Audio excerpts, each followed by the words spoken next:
más que decir. El escenario es vuestro, así que a disfrutarlo. Chao. Gracias, Miguel. Bueno, buenas tardes, buenos días, buenas noches a todos y todas los que nos están mirando del otro lado. Agradecemos, como bien contaban aquí los compañeros, el seguir ahí presentes después de este tercer día de muchas charlas, de muchas sesiones. La verdad que a veces es un poco pesado, pero la verdad que es increíble lo que se aprende.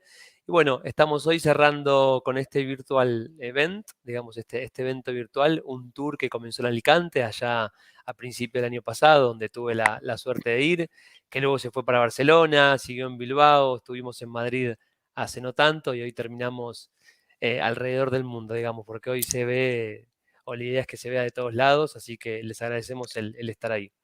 Sí, muchas consultas hubo durante el año en relación a poder verlo online, así que súper contentos de que ahora se pueda ver de cualquier lado, la verdad. Obviamente que esto, por más buena voluntad que haya, por más esfuerzo que le pongamos, no sería posible si no estuvieran todos estos sponsors de otro lado dándonos una mano, aportando, ¿sí? Consiguiendo los lugares para hacerlo de forma presencial. Así que agradecemos enormemente a los sponsors, desde el Oro, que es Club Power Platform, y luego todo el resto de sponsor Plata, Ambit, Emixa, Waibo, Sumamos, Tokiota, Forgo Academy, Next Steps, StrateVI y el Grupo Verne, porque, nuevamente repito, sin todos ellos no lo haríamos posible, ni tampoco tendríamos todos estos premios que, como bien decía Ricardo hace un ratito, no tendríamos todos estos premios para poder sortear al final del quiz. Entonces, quédense hasta el final porque va a haber un montón de premios, va a haber libros, va a haber becas, va a haber varios vouchers de Amazon, así que bueno, los esperamos ahí en el quiz final. Un poco comentarle acerca de nosotros, quiénes somos. En esta charla me acompaña María Florencia Zucuripé. Mi nombre es Nicolás Lagreste Zucchini, para los que no me conocen. Somos los dos formadores y consultores en Power BI y algunas otras herramientas del stack de Microsoft. Trabajamos juntos en Analytic Mood, una consultora que brinda estos servicios de consultoría, de formación, implementación de Data Warehouse y demás. Así que los invitamos a seguirnos en las redes, chatearnos por la página, ahí tienen nuestros contactos para lo que necesiten. Bien, la charla que vamos a dar hoy se titula Transformemos tus datos en una historia. Es una charla no tan técnica como las que veíamos en las sesiones anteriores, ni de transformación, ni de TL, ni de Power Query, ni de DAX, pero sino que hicimos una charla diferente, una charla más alineada a la que contó Paula, por ejemplo, hace unos días, donde venimos a darle un poco un sentido a esos datos. Todo lo que transformamos, todo lo que hacemos con DAX, con el ETL, con Power Query y demás, si no tiene sentido, si no se ve visualmente claro, no aporta mucho. Entonces, la idea de hoy es justamente darle un sentido a todos esos datos. Sí, Adelante. siguiendo un poco con este sentido de transformar datos en historias y en dónde vamos a estar centrados nosotros en la sesión. Aquí siempre empezamos con un poco de lo que es el ciclo de desarrollo del BI, ¿sí? Siempre empezamos con un descubrimiento, luego entiendo que todos están acostumbrados a hablar de ETL, saben lo que es un modelo, DAX, y lo último que se hace es la parte visual. Sin dudas que la parte de ETL, DAX y modelado creemos que es clave en cualquier proyecto y los invitamos a ir a cualquiera de las otras sesiones que hay en el evento relacionadas con esos temas, porque sin esos temas no tenemos BI. Pero sí pensamos que la primera parte y la anteúltima, que ahora voy a explicar qué son clave también en cualquier desarrollo de BI. El primero es el de descubrimiento. Hoy vamos a estar hablando de lo que es la primera etapa, que es la de descubrir cuáles son las necesidades del usuario. Hay muchas consultoras o muchas personas que directamente empiezan con Power BI, abriendo Power BI, y creo que eso es un error. Debemos empezar conociendo los procesos de nuestro cliente, de la organización con la que vamos a trabajar y las necesidades. Y el último punto también es importante y vamos a ver cuándo hay que empezar a planificar esa visualización, que es cómo mostramos al usuario final que no es técnico todo eso que hicimos que sí es técnico. Ahora vamos a hacer un pequeño ejemplo. Vamos a imaginarnos, te voy a pedir a ti que te imagines que eres parte de una organización y que Nico y yo estamos trabajando como parte de un área analítica de una compañía, por lo cual te vamos a presentar el análisis que hicimos dentro de Power BI. ¿Sí? Va a empezar Nicolás, luego vamos a seguir, luego voy a seguir yo. Creo que se me descompartió la pantalla, voy a volver a presentar. Sí. Un segundo. Ahí creo que se ve. Nicolás. Ahí está, perfecto. Bueno, como bien decía Flor, la presentación anual es para entender un poco por qué han decaído las ventas y filtramos el 2022. Flor ahí. Exacto, bueno, veo que las ventas para este año fueron 3.286.797. Sí, el budget fue 5.268.000. ¿Sí? Estamos en un 70 y pico por ciento de cumplimiento del budget. ¿Sí? No llegamos a cumplir lo que la organización nos pide. Los directores nos piden que sea superior al 80% el cumplimiento del budget.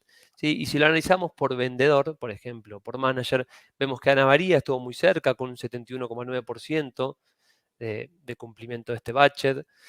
Pero le sigue por Florencia con un 68,4, luego Inés con un 62,2 y por último Nicolás con un 47,9. O sea, ninguno cumplió el objetivo de ventas para el año 2022. El gráfico de línea se ve claramente que hay una decaída, ¿sí? De las ventas, un decrecimiento ahí a lo largo de todos los meses.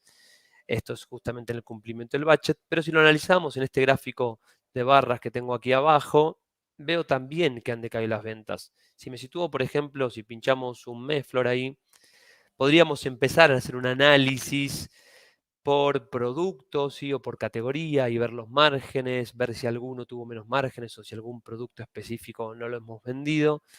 Pero creo que con la información presente en pantalla no podemos tener resultados concluyentes acerca de por qué hemos perdido ventas este 2022.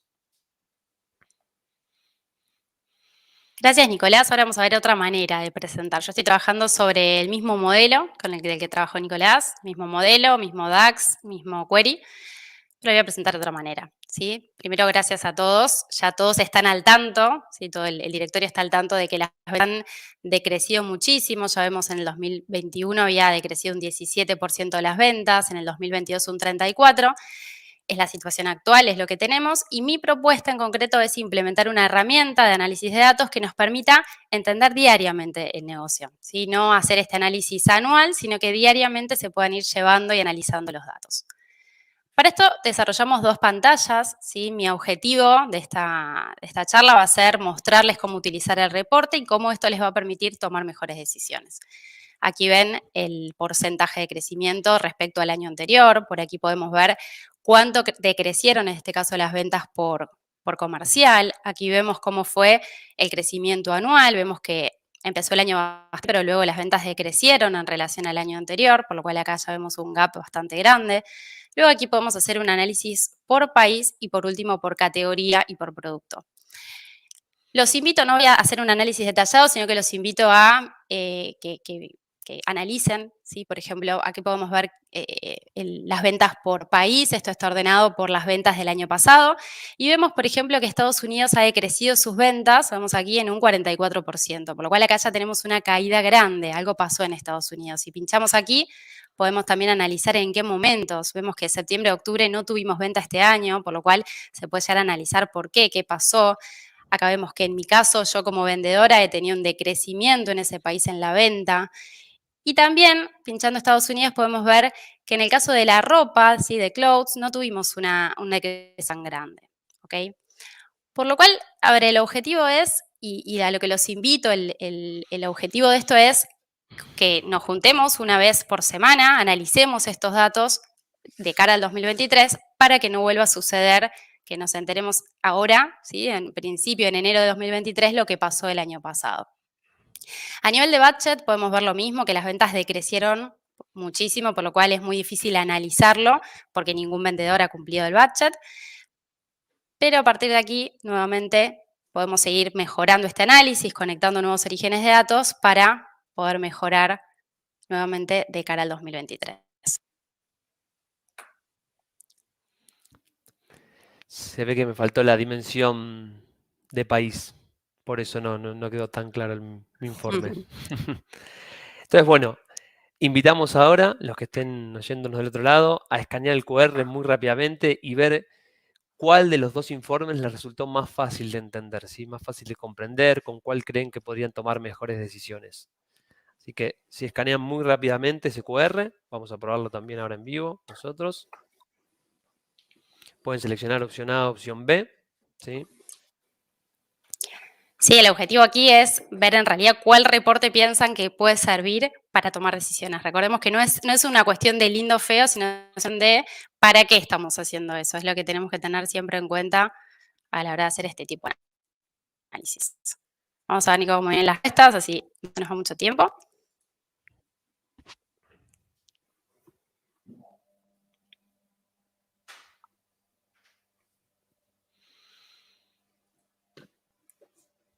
Está procesando. El vivo a veces es un poquito lento. Ahí está, a ver.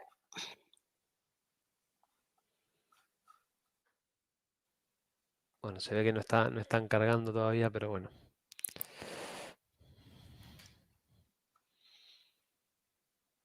Sí, me parece que, mire que lo hemos probado, pero a veces. Vamos a volver a cargarlo, a ver si.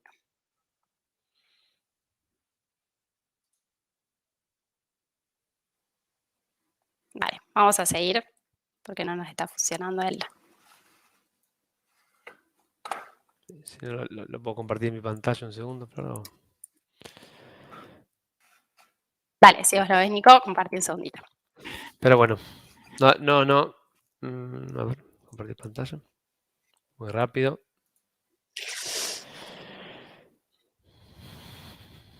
Creo que queda más que claro, ¿no? Bueno, era esto un poco lo que quería mostrar. Sigue entrando algún que otro puntito, pero bueno, fíjense, más del 90% le quedó claro el reporte B, o sea, el reporte que ha presentado Flor, ¿sí?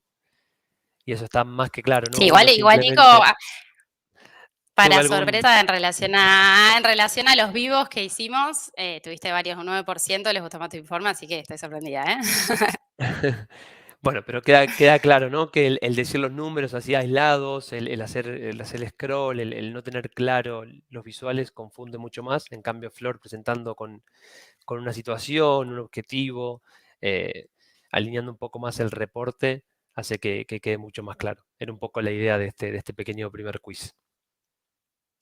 Y nuevamente, no se trata de una cuestión lindo o feo, sino se trata de los objetivos que nosotros tengamos con nuestro BI. Vuelvo a repetir que las instancias claras, dudas que son las que están marcadas en pantalla, ¿sí? Para cualquier desarrollo de BI, pero nos vamos a centrar en algunas estrategias para el apartamiento y visualización. ¿Sí? El numerito acá figura como 1 y como 8. Realmente creemos que es clave mostrar los datos de una forma adaptada a las necesidades de un público específico. Y cuando hablamos de visualizaciones, yo siempre pienso en realidad en las tendencias actuales. No solo, digamos, nosotros al trabajar con Power BI estamos siendo diseñadores en algún punto, estamos diseñando reportes.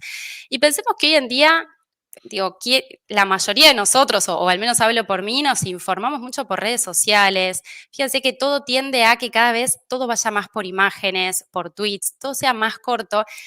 Y piensen que tanto nosotros, digamos, todas las personas estamos rodeadas de datos y cuando nos contratan, no nos contratan para mostrar todos los datos, sino al revés, para que identifiquemos cuáles son las necesidades del usuario y que las mostremos de una manera que sean fáciles de entender. ¿Sí? Piensen que las personas captamos y recordamos mucho más las imágenes que los textos. Por eso es que siempre tendemos en Power BI a mostrar todo de manera más gráfica y a evitar tanto texto y gráfico en los Power BI. También lo que vamos a intentar con los reportes es activar las dos partes del cerebro, no solo la lógica, la que habla de DAX, Power Query y demás, sino también activar esa parte más creativa de las personas, donde podemos interpretar y tomar mejores decisiones.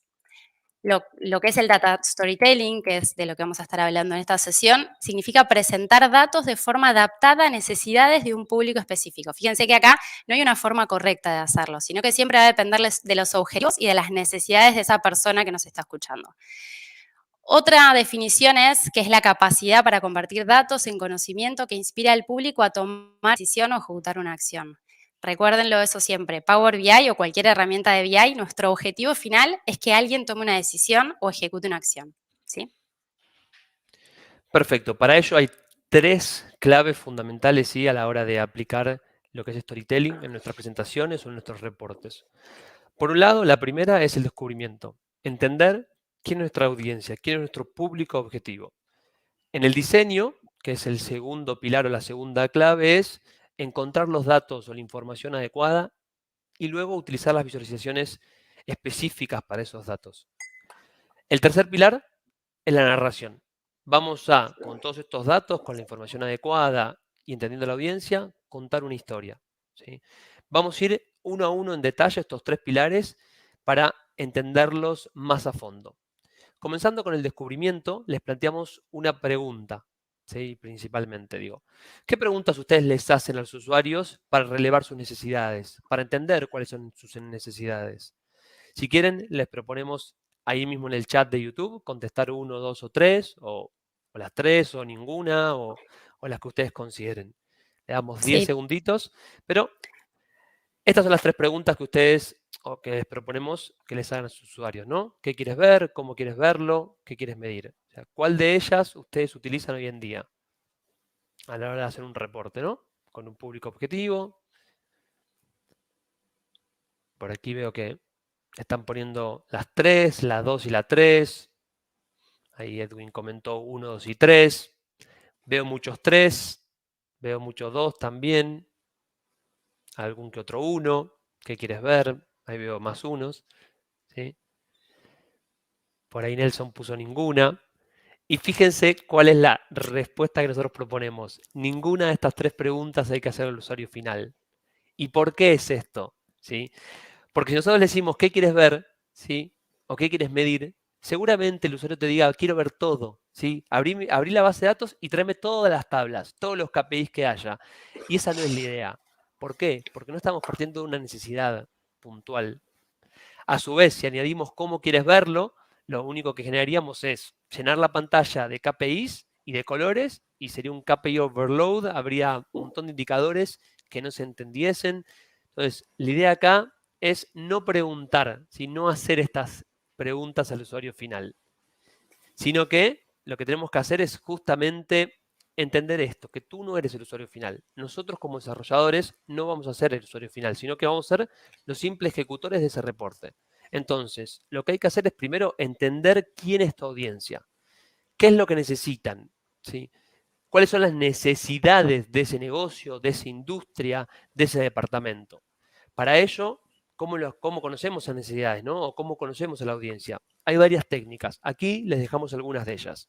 Observaciones, análisis de procesos, la escucha activa, entrevistas, ¿sí? El entendimiento del negocio, detectar objetivos, estrategias de negocio. ¿Y cómo hacemos esto? Bueno, nos podemos sentar tranquilamente con el negocio, hacerle preguntas, ver la forma que trabajan y de esa forma vamos detectando las distintas necesidades que van teniendo a lo largo del día, a lo largo de esa reunión. Entonces, ahí podemos ya hacer un entendimiento mejor de nuestra audiencia.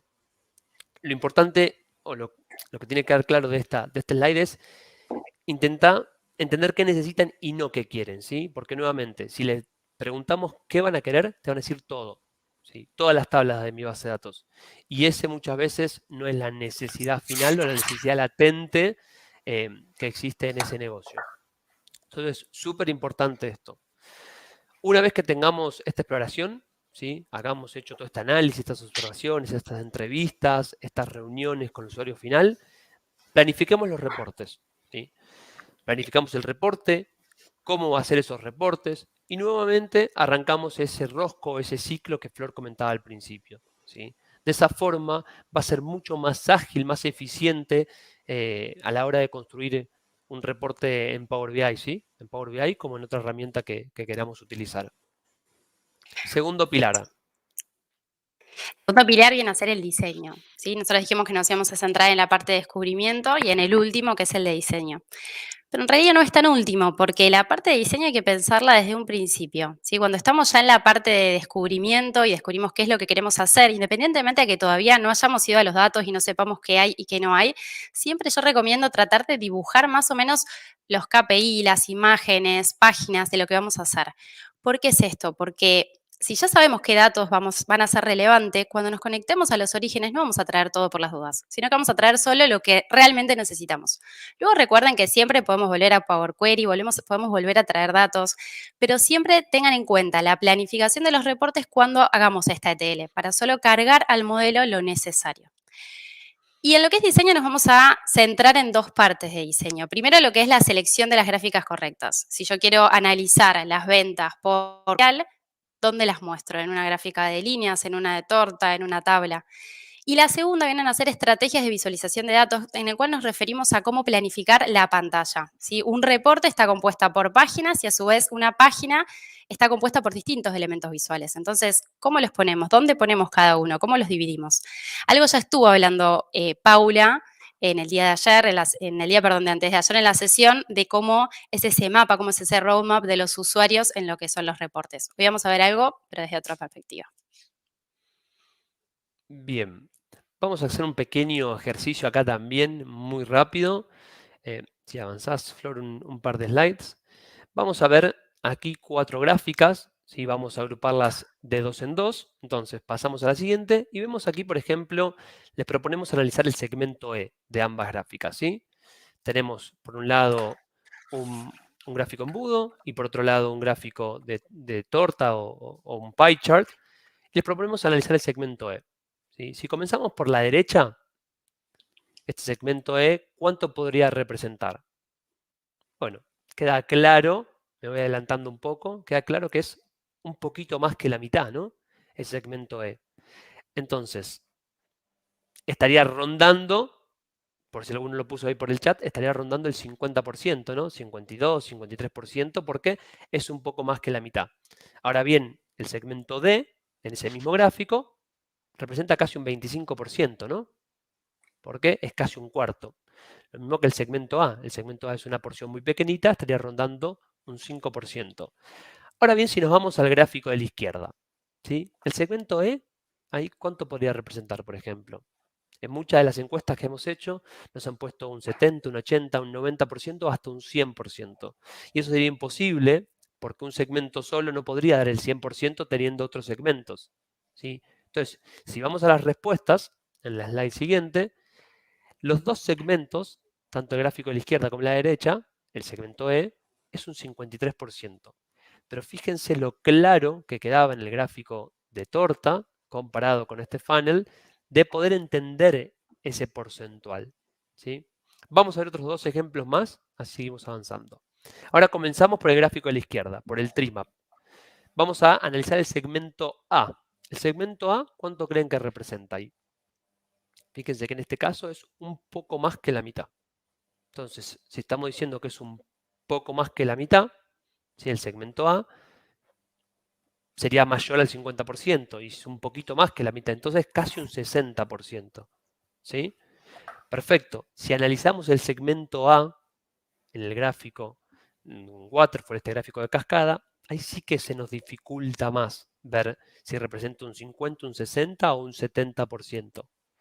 Vamos a las conclusiones y fíjense, los dos segmentos de los dos gráficos, el segmento A, tiene un 58%. Pero fíjense lo rápido, ¿sí? Lo visualmente rápido que lo captamos en el gráfico, en el Trimap, comparado contra el Waterfall. Entonces, ¿cuál es la idea de esto? ¿Cuál es la idea de este ejercicio?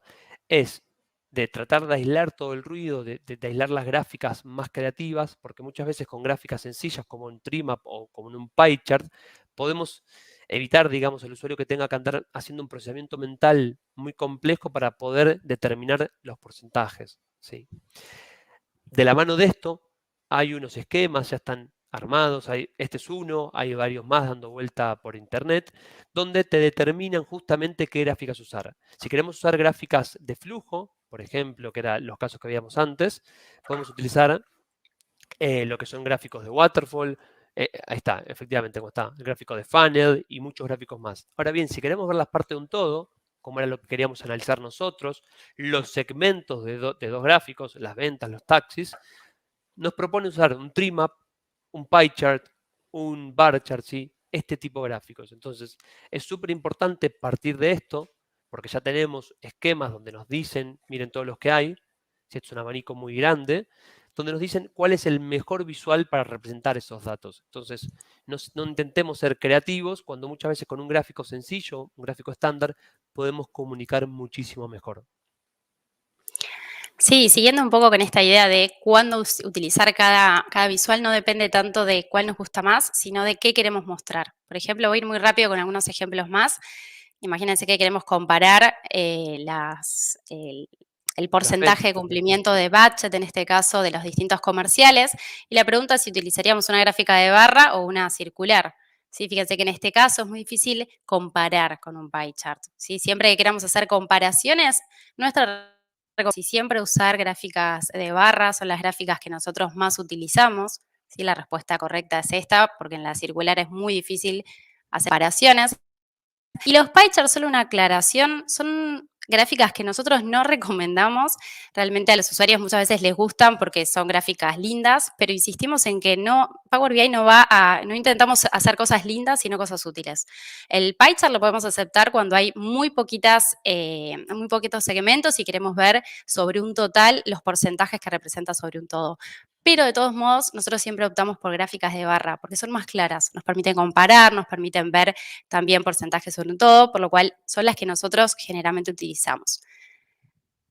Dentro de las gráficas de barras hay distintos tipos de gráfica. ¿Sí? Por ejemplo, acá tenemos estos dos tipos de gráfica y en este caso nuestro objetivo es hacer una comparativa por comercial de las ventas versus el budget, en este caso acumulado, year to date. ¿Sí? ¿Cuál piensan que puede ser mejor, el de la izquierda o el de la derecha? Nico, no tenemos hoy público que nos pueda responder. Estoy mirando un poco el chat, pero A ver si número 1, el de la izquierda, o número 2, el de la derecha. Acuérdense, comparativa, en este caso, entre ventas acumuladas en el año y budget acumulado. creo que este queda claro. Están poniendo la gran mayoría, bueno, derecha, hay algunos que puso la izquierda. Bueno, vamos a ver por qué. ¿Sí? La solución en este caso es el de la derecha. Y el por qué utilizamos el de la derecha, en este caso, un simple comentario, porque son gráficas que se utilizan mucho. El de la izquierda lo vamos a utilizar cuando queremos ver el total, digamos, cuando el total de la barra tiene un significado. Por ejemplo, imagínense que tuviéramos acá ventas totales y en cada color la venta de distintas categorías. Podríamos comparar de alguna manera esas categorías o ver cuánto vendí de cada categoría, pero a la vez estaría viendo el total de ventas de esta persona, que Es en este decir, caso yo. la misma métrica. Exactamente. En cambio, en este caso no estamos viendo la misma métrica. En este caso, sumar ventas y budget no tiene sentido. Por eso es que no aconsejamos el de la izquierda y aconsejamos el de la derecha, que sí nos permite comparar. En una barra la venta y en este caso el budget. Bien, siguiendo un poco la línea de otras gráficas, ¿sí? Porque hay muchas más dentro del stack de Power BI, pero tenemos, cuando queremos ver una evolución en el tiempo, ¿sí? En este caso, la variación del budget, ¿sí? Tenemos la línea, la gráfica de línea o el scatter chart, ¿sí? ¿Cuál es mejor en este caso o cuál sería la correcta, por decirlo así, porque las dos son muy buenas gráficas?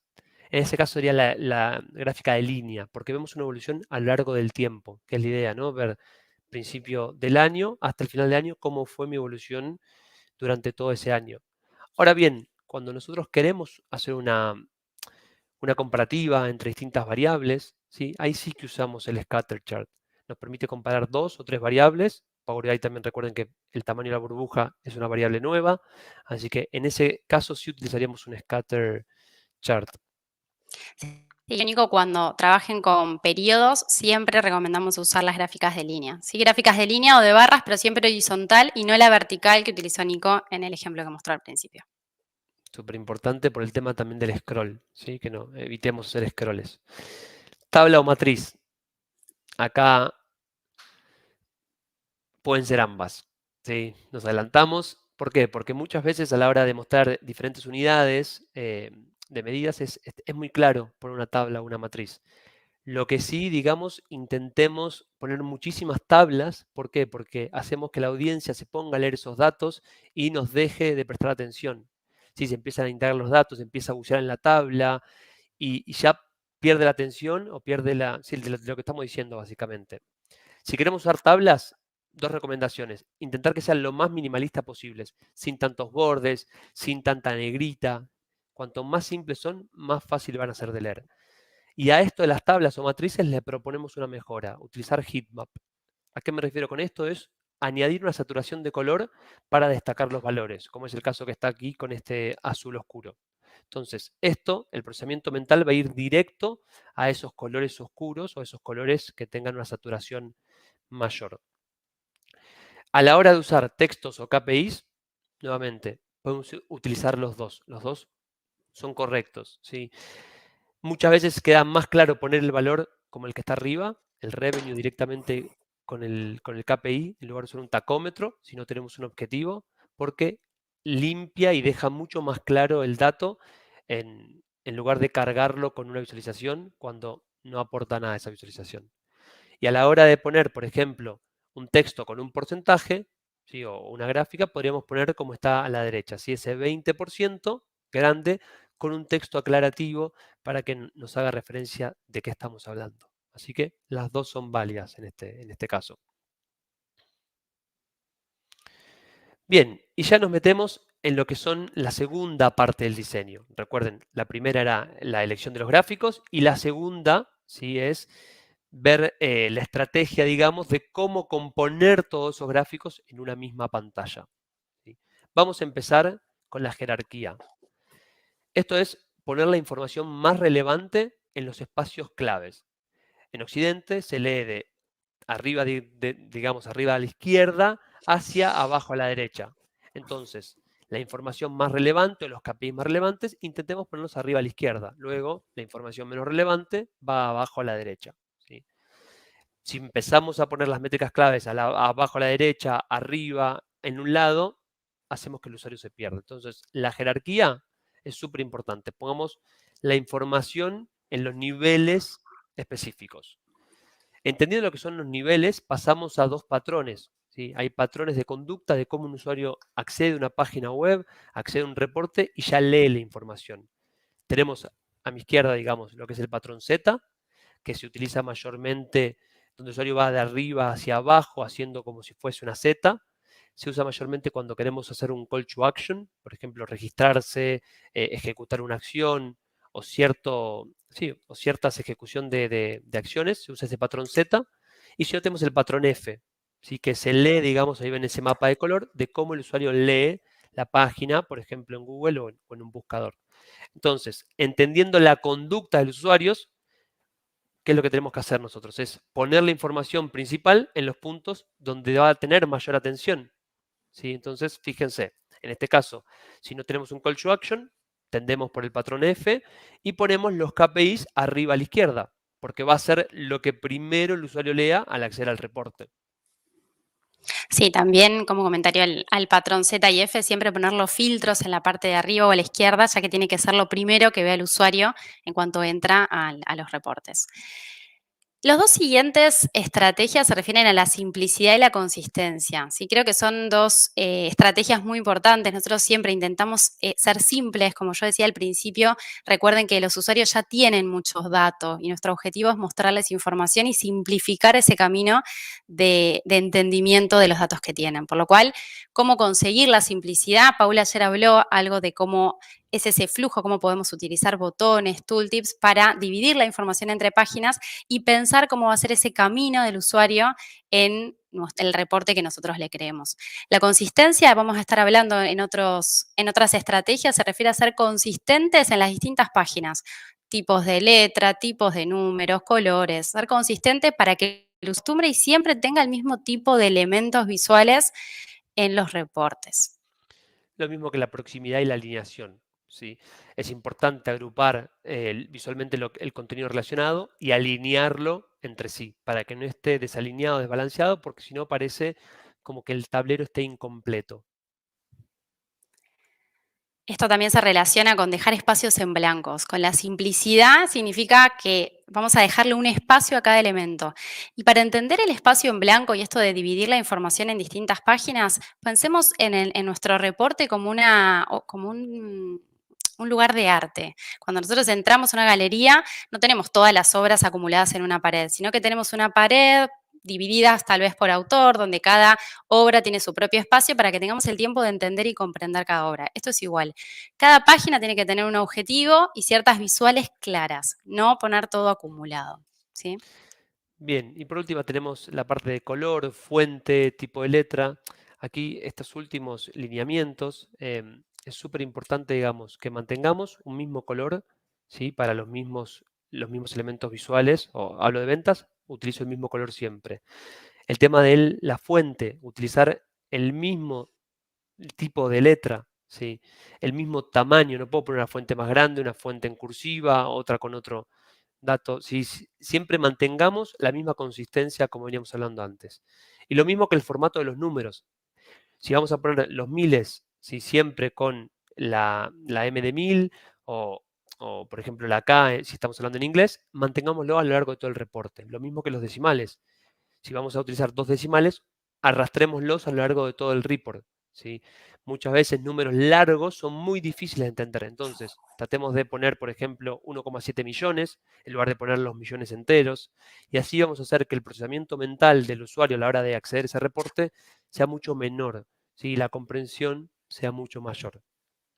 Esto tiene que ver de nuevo con la consistencia. Parece algo obvio cuando uno lo dice, sé que parece algo obvio y uno dice, claro, pero cuando uno ve reportes, uno después se olvida o tal vez uno se centra tanto en DAX que luego ponemos los KPIs y queda una cosa en una tarjeta, otra en una tabla y no es claro nuestro reporte.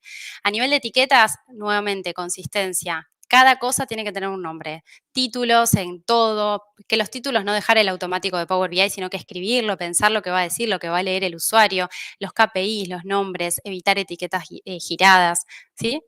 Pero un poco a modo de conclusión de lo que venimos charlando, esto es más personal. Nosotros pensamos que por gráfico, un mensaje. Por algo Power BI podemos poner muchos y todo filtra todo. Por lo cual yo evito este tipo de gráficas que tienen gráficas de barra, líneas, muy encimadas. Prefiero tener varias gráficas donde en cada uno puede haber algo distinto y que se filtren entre sí.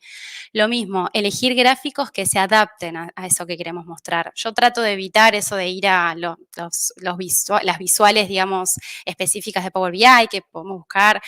Yo prefiero usar las nativas, excepto que tengamos una razón o que queremos mostrar algo que no está en Power BI, ¿vale? Ya terminando, estamos cerquita del final de la charla. La última parte dijimos que era la narrativa, es cómo contar. Podemos tener algo bien hecho en Power BI, pero hay que pensar cómo mostrarla, cómo contar esa historia, ¿sí? Pensemos que la narrativa que vamos a generar en este caso, con el dashboard generado en Power BI, es una historia y tenemos que pensar en un orden y tenemos que planificarla, ¿sí? Tanto a la hora de desarrollarla como a la hora de explicarlo, en este caso, siempre una introducción. Nico al principio empezó con un número, las Nico, ventas fueron menos de... de 5 minutos. Sí, ya estamos Ya terminando, estamos gracias. grabando. La introducción, contexto, siempre tiene que haber un contexto. Nunca empezar con las ventas fueron 3.300.000, nadie entiende nada. No, contexto, ¿dónde estamos? ¿De qué vamos a hablar? Una presentación. Desarrollo, sí, nos extendemos, presentación de los insights encontrados, ejemplos. Y lo más importante son los planes de acción. Nosotros hacemos un análisis para poder tomar una decisión, por lo cual siempre está bueno una repetición de lo que hablamos en la introducción, de las conclusiones y un call to action. ¿Qué vamos a hacer con esta información que descubrimos? Perfecto, muy rápidamente, 3 ejemplos, ¿sí? Estas empresas, Spotify, Slack y Uber, no envían solamente la factura, ¿sí? Ok, estos fueron el pago por mis servicios, sino que, por ejemplo, Spotify lo que hace es envía, por ejemplo, los minutos que consumiste, los géneros que más consumiste, el valor del servicio que aportó antes de enviarte la factura, de forma gráfica y visual. Lo mismo hace Slack. Digo, comunica las principales formas en que los clientes han utilizado su plataforma. ¿Sí? Entonces, de una forma visual, qué fechas tuvieron más interacción. Y lo mismo que Uber. Uber te dice, mira, has viajado tantas millas, te has ahorrado tanta plata, ¿sí? En lugar de mandarte la factura, sino que te propone o te muestra de una forma visual y muy clara el valor que ellos han aportado a, a ti, ¿no? Entonces, es súper importante que visualmente ellos creen una historia en lugar de mostrarte el dato, que son tanto por mes. Sí, piensen también en qué nos queda de esto, ¿no? Vamos a leer la letra finita y cuando me llega uno de estos correos, lo primero que vemos es ese número grande o esa visual, ¿sí? Es lo primero que nos llama la atención y es hacia donde vamos, ¿no? Cada vez nos cuesta más prestar atención, por lo cual no es fácil captar la atención del usuario y es lo que tenemos que prestar atención. Bien, y como conclusión final, o sea, Data Storytelling no es una cuestión de gráficas bonitas, sino que nosotros tenemos que hacer las preguntas adecuadas para que la historia sea clara, para que podamos justamente entender a la audiencia, entender sus necesidades y poder con esos datos, con esas data proof, contarle la historia para que puedan tomar una mejor decisión. Así que lo más importante es siempre también tener en cuenta que el usuario recuerda historias y no los datos aislados. Así que los invitamos a contar su propia historia y agradecemos el habernos escuchado. Dejamos acá los recursos y nuevamente gracias a los sponsors. Sin ellos, ninguna de estas charlas hubiera sido posible. Yo no sé cómo lo hacéis. Siempre las sesiones son así, de chulas y súper interactivas y demás. Genial, Flor y Nico, de verdad. ¿Hay alguna preguntita en el canal? Bueno, la gente estaba... Creo que había un poquito de latencia. Recordad que tiene como 10-15 segundos de latencia y entre el QR y tal, pero han contestado muchos, lo del... la primera o la segunda y todo eso, Si queréis luego revisar los comentarios. Lo revisamos. Sí, no tuvimos en cuenta la latencia y claramente esta era una sesión que dimos en vivo y ahí era otra interacción, la tratamos de ajustar un poco al online, pero bueno, hicimos lo que pudimos. Oye, hay una pregunta quedó muy bien, Paz, Claro. que pone, Gracias. ¿qué piensan de la combinación storytelling y UX? Por ejemplo, un botón de limpiar o de ayudar, que mi experiencia ayudan al cliente, ¿no? O sea, ¿qué pensáis de ese tipo de botones y ese tipo de historias? Vale, a ver, como visualmente son increíbles, esa posibilidad de poner ayuda, yo he visto cosas chulas y he generado cosas chulas. El problema que le veo a eso es luego el mantenimiento del dashboard. Muchas veces es lindo crearlos, pero luego si empezamos a usar bookmarks y tooltips y demás y luego editamos o queremos mantener ese reporte, a veces es difícil mantenerlo. ¿Cuál pensarlo 2 veces? ¿Sí? Depende del tipo de usuario, depende de los objetivos, depende del tiempo que tengamos luego para mantenerlo, pero sí tener en cuenta que todo lo relacionado con bookmarks y duplicar muchas páginas para hacer botones a veces luego nos complican la vida. Totalmente de acuerdo. Totalmente de acuerdo, sí, sí. Se pueden hacer cosas muy, muy bonitas, pero luego a ver quién mantiene ese monstruo. Exacto. Hay otra preguntilla más, que creo que tenemos algo de tiempo. ¿Qué fuente recomendáis? Si tenéis alguna así que os guste más... Fuente de texto. Sí. Yo utilizo muchas veces la Segoe UI, que es la que viene casi estándar. Antes venía la DIN, creo que era, y ahora la cambiaron a la Segoe UI y creo que esa va bien, digamos. O sea, con el tamaño de letra justo puede funcionar muy bien. Obviamente hay empresas que ya tienen su manual de marca, su estilo, entonces ahí hay que ajustar un poco, pero digo, la que viene por defecto suele funcionar bien. Sí, también la DIM y digamos, en los últimos años también ahora hay mucha más opción de poner en negrita texto, que antes era más difícil. Antes tenías una fuente y cuando querías poner negrita había que arreglárselas. Y hoy en día la verdad es que hay bastante opción a nivel de UX. Muy bien. Yo he aprendido un montón. Y además, sobre todo, de esas cosas que efectivamente le prestamos algunas veces menos atención y que son tan importantes como el DAX, como bien decía. Y así que muchas gracias por la sesión. Y creo que en el canal, luego, cuando deis una vuelta, os daréis cuenta de que efectivamente el mensaje ha calado. Así que Buenísimo. muchísimas gracias. Luego también, ayer estuvo la charla de Paula, que estuvo muy interesante, y hoy también va a estar la de Inés Iván, que también yo ya la vi en vivo, es muy interesante también relacionadas a temas de UX y mostrar unas gráficas. Así que si les ha gustado, les interesa la parte visual, creo que está en el otro track. Luego lo miré. La de Inés es en este track, pero justo después de la Yera, que lo tenemos por aquí en el backstage ya andando y moviéndose, pero justo después viene